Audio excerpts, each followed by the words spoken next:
নমস্কাৰ মই প্ৰথমতে দা অপিনিয়ন এই সংবাদ সংস্থাটোক ধন্যবাদ জনাইছো। মে দিৱস শ্ৰমজীৱী মানুহৰ কাৰণে শ্ৰমজীৱী মানুহৰ মুক্তি আন্দোলনৰ পথ প্ৰদৰ্শক। মে দিৱস তাৰ সমূহ ইতিহাস আমি সকলোৱে জানো, আমাৰ এই পাঠকসকলে বেছিভাগেই জানে। আৰু এই আন্তৰ্জাতিক মে দিৱস অৰ্থাৎ আন্তৰ্জাতিক শ্ৰমিক সংহতি দিৱস, এই শ্ৰমিক সংহতি দিৱস পালন কৰাৰ সিদ্ধান্তটো হৈছিল 1889 চনৰ 14 জুলাইৰ পৰা অনুষ্ঠিত পেৰিছ মহানগৰীত অনুষ্ঠিত আন্তৰ্জাতিক শ্ৰমিক মহাসভাৰ পৰা লোৱা এটা প্ৰস্তাৱৰ মাধ্যমত। আৰু এই মহাসভাও হ'ব লগা হৈছিল তাৰ আগৰ কিছুমান ঘটনাৰ প্ৰেক্ষাপটত।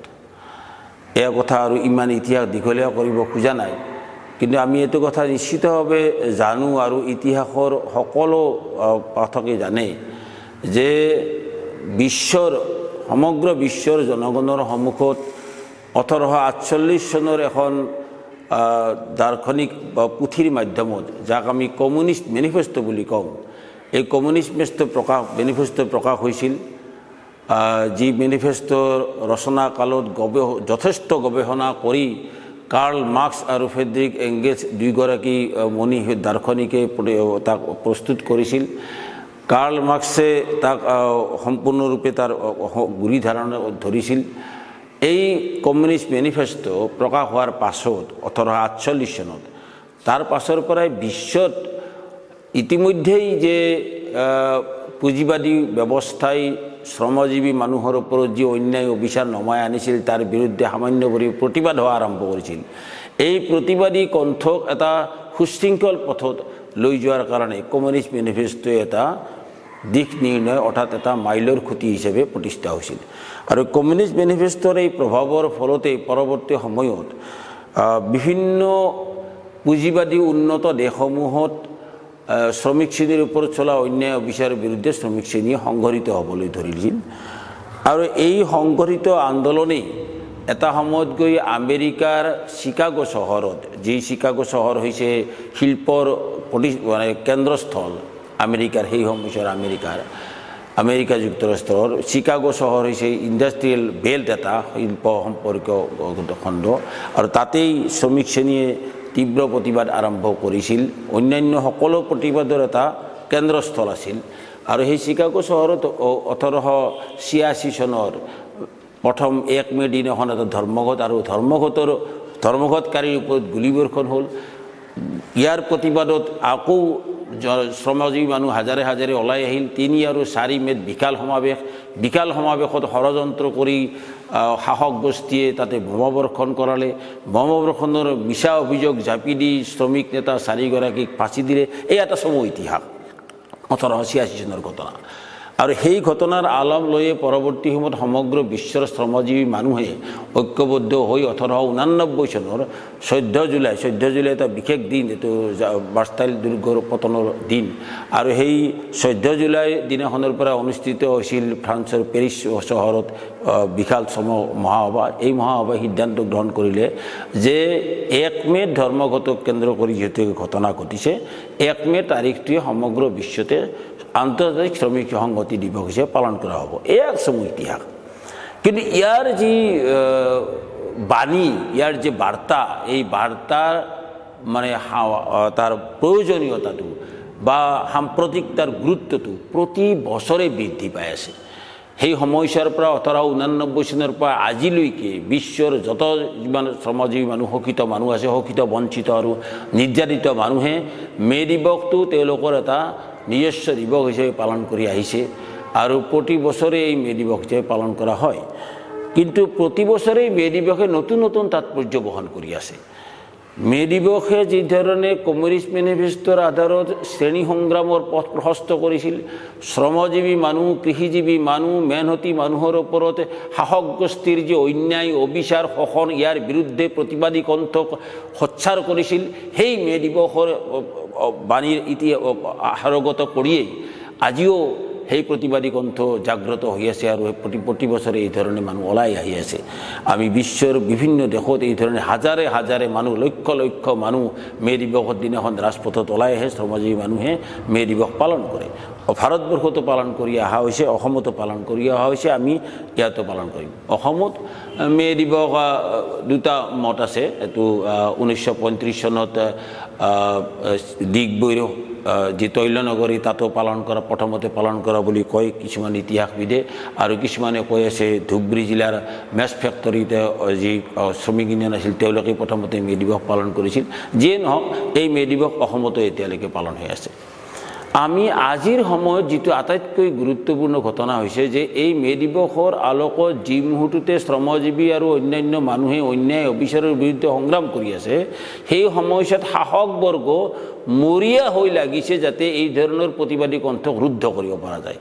অৰ্থাৎ ইতিমধ্যে বিভিন্ন সংগ্ৰামৰ জৰিয়তে সামান্য গণতন্ত্ৰ যিখিনি প্ৰতিষ্ঠা হৈছিল, সামান্য পৰিমাণে মানুহৰ মাজত যি ধৰ্মনিৰপেক্ষ চিন্তাধাৰাই গঢ় কৰিছিল, সামান্য পৰিমাণে মানুহৰ মাজত যি প্ৰগতিশীল চিন্তাধাৰাই গঢ় কৰিছিল, সমাজখনক এটা নতুন দিশলৈ গতি কৰাৰ কাৰণে প্ৰতিদিনে যাতে নতুন অৱস্থালৈ নিব পৰা যায়, নৱপ্ৰজন্মৰ যুৱক যুৱতীৰ নেতৃত্বত যাতে নতুনকৈ এটা সমাজ গঢ়াৰ যিটো সপোন বাস্তৱায়িত কৰিব পৰা যায়, সেই ধৰণে যি পৰিৱেশ তৈয়াৰ হৈছিল, এই পৰিৱেশক নস্যাৎ কৰাৰ কাৰণে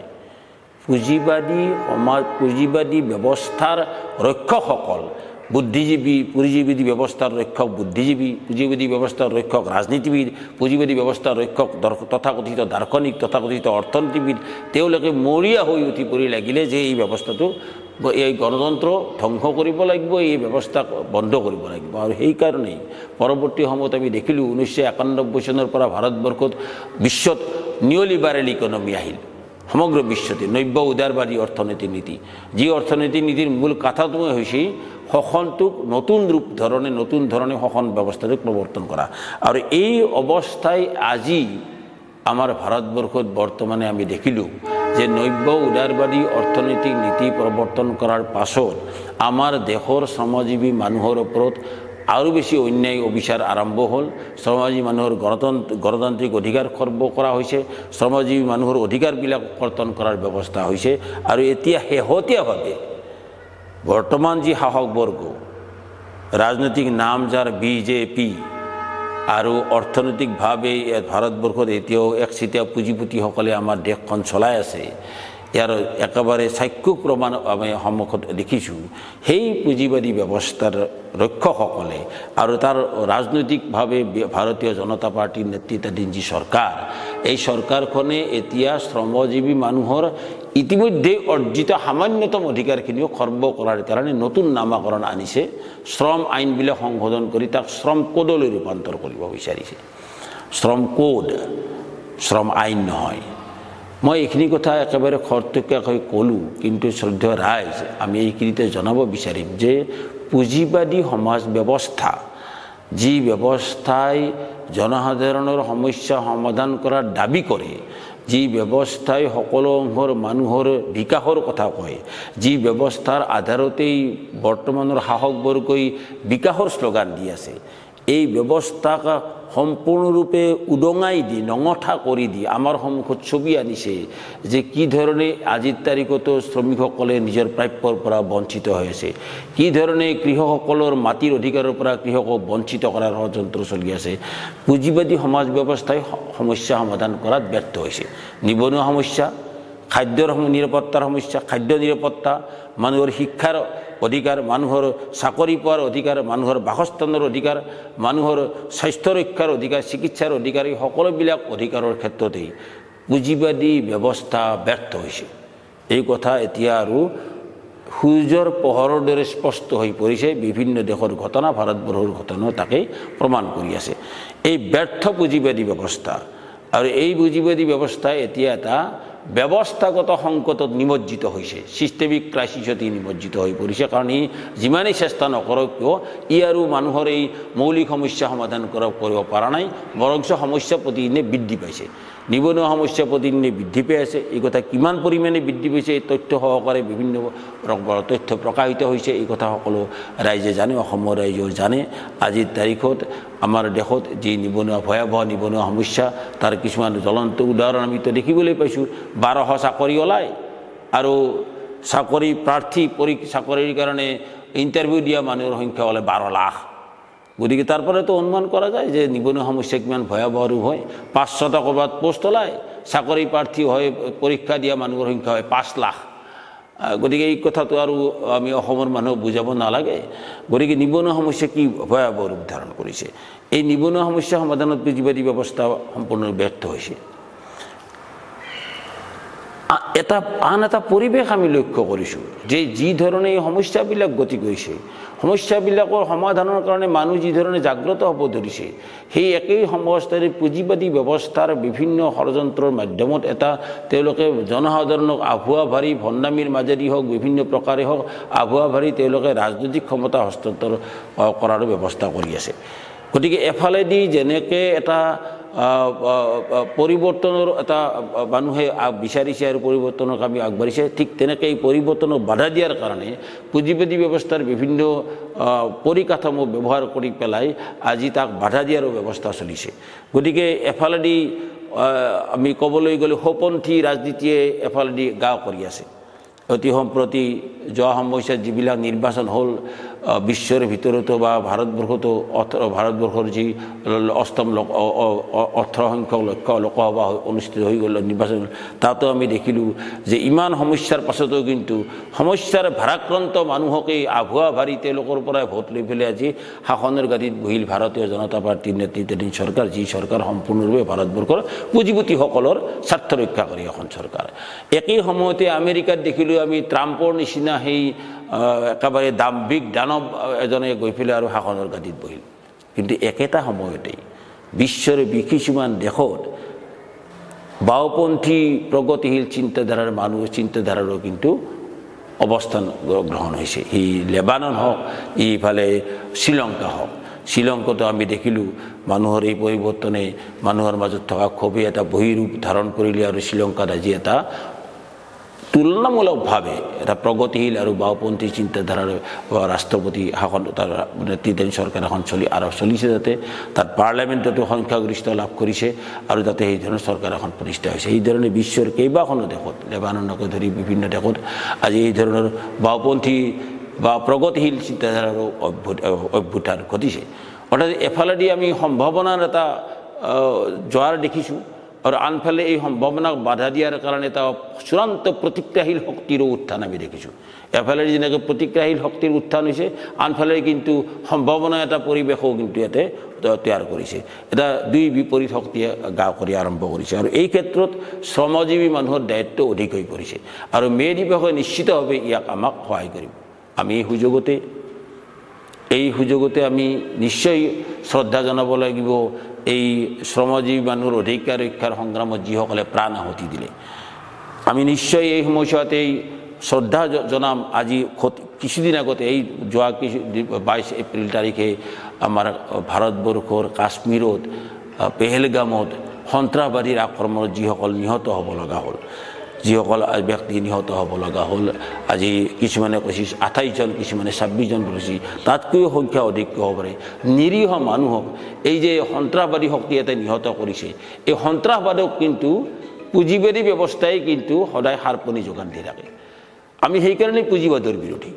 এই পুঁজিবাদী সমাজ ব্যৱস্থাই সন্ত্ৰাসবাদক সাৰপানী যোগায় আৰু সন্ত্ৰাসবাদী সকলো সময়তেই তাৰ শেষ আশ্ৰয়স্থল হৈ গৈ পেলাই কিন্তু পুঁজিপতিসকলৰ নেগুৰ। সন্ত্ৰাসবাদীসকলে এটা আশ্ৰয়স্থল তাতেই লৈ পেলাই, কাৰণ সন্ত্ৰাসবাদীসকলৰ সকলো ধনৰ পৰা আৰম্ভ কৰি যোগান ধৰিব লাগিব তেওঁলোকে, ধনী মানুহবিলাকে।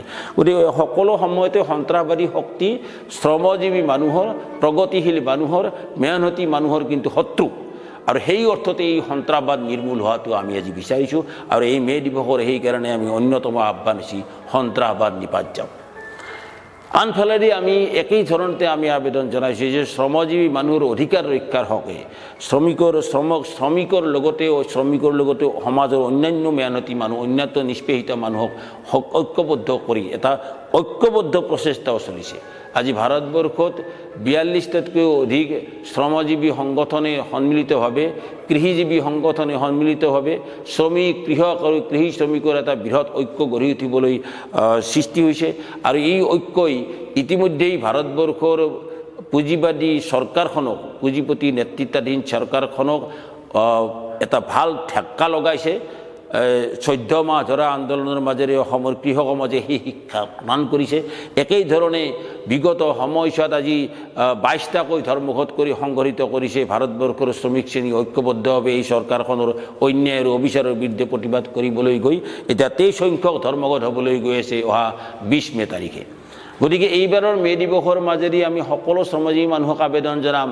অহা 20 মেৰ ধৰ্মঘট সফল কৰি তুলিব লাগিব আৰু এফালেদি সমাজৰ প্ৰতিক্ৰিয়াৰ যিবিলাক শক্তি সমাজত ধৰ্মৰ নামত ৰাজনীতি কৰা যিবিলাক শক্তি যি শক্তিয়ে অনবৰত পুঁজিপতিসকলৰ স্বাৰ্থ ৰক্ষা কৰে এই ধৰ্মৰ নামত ৰাজনীতি কৰা শক্তিসমূহক প্ৰতিহত কৰাটো আমাৰ এটা অন্যতম লক্ষ্য হিচাপে ল'ব এই মে দিৱসৰ মাজেদি আমি সেই কথাই আলোচনা কৰিম এই মে দিৱসত নিশ্চয় আমি আলোচনা কৰিব লাগিব কি ধৰণে শ্ৰমিক শ্ৰেণীৰ দীৰ্ঘদিন ধৰা সংগ্ৰামৰ মাজেৰে অৰ্জিত অধিকাৰ আজি চৰকাৰে খতম কৰিব আহিছে 44খন শ্ৰম আইন আছে ভাৰতবৰ্ষত তাৰে 29খন শ্ৰম আইনক সংহত কৰি পেলাই মাত্ৰ 4খন সংহিতা বনাইছে লেবাৰ কোড বনাইছে আৰু এই লেবাৰ কোডৰ মৌলিক কথাটোৱে হৈছে ইতিমধ্যে শ্ৰমিকসকলে যিবিলাক অধিকাৰ পাইছিল এই অধিকাৰৰ ভিত্তিত যদি কোনোবা নিয়োগকৰ্তাই যদি শ্ৰমিকজনক সেই প্ৰাপ্য অধিকাৰ নিদিয়ে তেতিয়াহ'লে নিয়োগকৰ্তাজনৰ বিৰুদ্ধে তেওঁ আদালতৰ ওচৰ চপাৰ বা অন্য বিভিন্ন সংস্থাত তেওঁ বিচাৰ দিয়াৰ অধিকাৰ আছিল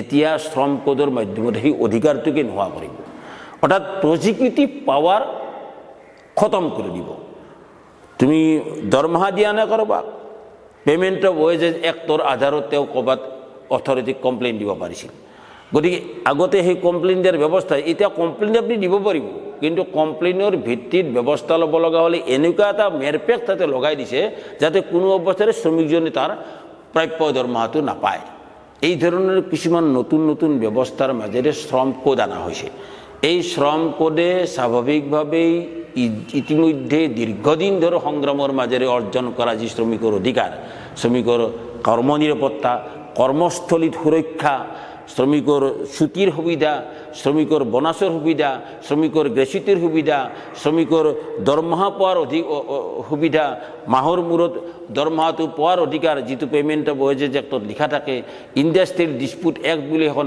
আইন আছিল 1947ৰ শিল্প বিবাদ আইন যিখন আইনৰ মাধ্যমত শ্ৰমিক আৰু মালিকৰ মাজত থকা বিবাদবিলাকৰ মীমাংসাৰ ব্যৱস্থা আছিল সেই আইনখন সংশোধন কৰি পেলাই শ্ৰম সংহিতা বনাইছে এই সংহিতা বনোৱাৰ মাজেৰে শ্ৰমিক শ্ৰেণীৰ ওপৰত চলা বিভিন্ন অন্যায় অবিচাৰৰ বিচাৰ কৰাৰ যে সামান্যতম ব্যৱস্থা আছিল লেবাৰ কোৰ্ট বা শ্ৰম বিভাগ বা শ্ৰম ট্ৰাইব্যুনেল এই সকলোবিলাকৰ ক্ষমতাবিলাক নোহোৱা কৰি দিব সহজ ভাষাত ক'বলৈ হ'লে এটা পাখি কটা পক্ষীলৈ ৰূপান্তৰিত হ'ব সকলো শ্ৰম আইন উৰিব নোৱাৰা এটা চৰাই আৰু তাৰ বিশেষ কোনো কাম নাথাকিব গতিকে এই ধৰণৰ অৱস্থাৰ পৰিপ্ৰেক্ষিতত আজি শ্ৰমজীৱী মানুহৰ দায়িত্ব আহি পৰিছে ইয়াৰ অধিকাৰ ৰক্ষাৰ কাৰণে সংগ্ৰামখনক তীব্ৰতৰ কৰা মে দিৱসে অধিকাৰ ৰক্ষাৰ সংগ্ৰামক তীব্ৰতৰ কৰাৰ আহ্বান জনাইছে গতিকে আজি ভাৰতবৰ্ষৰ শাসক শ্ৰেণীৰ আৰু শাসক গোষ্ঠীৰ এই অন্যায় অবিচাৰৰ বিৰুদ্ধে শোষিত মানুহৰ বৃহত্তম ঐক্য গঢ়ি তোলাটোৱেই হ'ব মে দিৱসৰ অন্যতম আজিৰ তাৎপৰ্য আৰু এই মে দিৱসৰ মাজেৰে আজি ধৰ্মনিৰপেক্ষতাক ৰক্ষা কৰা গণতন্ত্ৰক ৰক্ষা কৰা সন্ত্ৰাসবাদৰ বিৰুদ্ধে থিয় দিয়া সকলো প্ৰকাৰৰ সাম্প্ৰদায়িক ৰাজনীতিক প্ৰতিহত কৰা আজি শাসক বৰ্গৰ সংবিধানত শপত লৈ খাই একোজন মুখ্যমন্ত্ৰী হৈছে একোজন সাংসদ হৈছে তেওঁলোকৰ মুখেৰে ভাৰতবৰ্ষৰ সংবিধানক বুঢ়া আঙুলি দেখুৱাই দি পেলাই ধৰ্মনিৰপেক্ষতাক তচ্ছিলা কৰি আছে সাম্প্ৰদায়িক ৰাজনীতি কৰি আছে এই মঞ্চৰ পৰা যিখন সংবিধানৰ শপত লৈ পেলাই তেওঁলোকে মুখ্যমন্ত্ৰী হৈছে আৰু সেইখন সংবিধানকে অৱমাননা কৰি তেওঁলোকে ভাষণ মাৰে কোনোবা হিন্দুৰ মুছলমানৰ বিৰুদ্ধে বিশেষ ধৰ্মৰ বিৰুদ্ধে অনবৰত তেওঁলোকে বিপদগাৰ সৃষ্টি কৰাৰ কাৰণে চেষ্টা কৰি আছে এই যে বিশেষ ধৰ্মৰ বিৰুদ্ধে ৰাজনীতি কৰি নিজৰ ৰাজনৈতিক ক্ষমতাত বহাল ৰখাৰ যি ব্যৱস্থা কৰি আছে এই ব্যৱস্থা গণতন্ত্ৰৰ পৰিপন্থী এই ব্যৱস্থা শাসক শ্ৰেণীৰ সহায়ক এই ব্যৱস্থা শোষিত মানুহৰ কাৰণে ভয়ানক বিপজ্জনক আৰু এই ব্যৱস্থাক উৎখাত কৰাৰ কাৰণে মে দিৱসৰ মাজেৰে আমি নিশ্চয় সকলোৱে আগবাঢ়ি আহিব লাগিব এই মে দিৱসে আমাক পথ প্ৰদৰ্শন কৰক শোষিত মানুহৰ মুক্তিৰ পথ প্ৰদৰ্শন কৰক এই মে দিৱসৰ মাজেৰে আহক আমি ধৰ্মনিৰপেক্ষ শক্তিসমূহ লগ হওঁ এই মে দিৱসৰ মাজেৰে সন্ত্ৰাসবাদৰ বিৰুদ্ধে আমি থিয় দিওঁ এই মে দিৱসৰ মাজেৰে শ্ৰম কোড সংশোধনৰ প্ৰতিবাদত শ্ৰম আইনৰ সুৰক্ষাৰ কাৰণে শ্ৰমিকৰ অধিকাৰ ৰক্ষাৰ কাৰণে আমি লগ হ'ম আৰু লগ হ'ব লগা হ'লে ভাৰতবৰ্ষৰ কৃষকক বাদ দি কেতিয়াও শ্ৰমিক আন্দোলন আমি সফলতা অৰ্জন কৰিব নোৱাৰিম শ্ৰমিক কৃষক আৰু কৃষি শ্ৰমিক আৰু সকলো গণতান্ত্ৰিক ৰাইজ ছাত্ৰ যুৱক মহিলাৰ সকলো অংশৰ জনসাধাৰণৰ বৃহৎ ঐক্যৰ মাজেৰে এই গণতন্ত্ৰ ৰক্ষাৰ সংগ্ৰামখনত আগুৱাই নিব লাগিব মে দিৱস আজিৰ তাৰিখৰ মে দিৱসৰ সংগ্ৰামৰ তাৎপৰ্য হৈছে গণতন্ত্ৰ ৰক্ষা কৰা ধৰ্মনিৰপেক্ষতাক ৰক্ষা কৰা আৰু শ্ৰমজীৱী মানুহৰ ওপৰত চলি থকা শোষণ আৰু নিৰ্যাতনৰ বিৰুদ্ধে একজোট হৈ থিয় দিয়া এই আহ্বান ৰাখি মই সকলোৰে ওচৰত পুনৰ আবেদন জনাম অহা 1 মে তাৰিখে হ'ব লগা যি মে দিৱস এই মে দিৱসত আপোনালোকে সকলোৱে যোগদান কৰিব এই আশা ৰাখিছোঁ ধন্যবাদ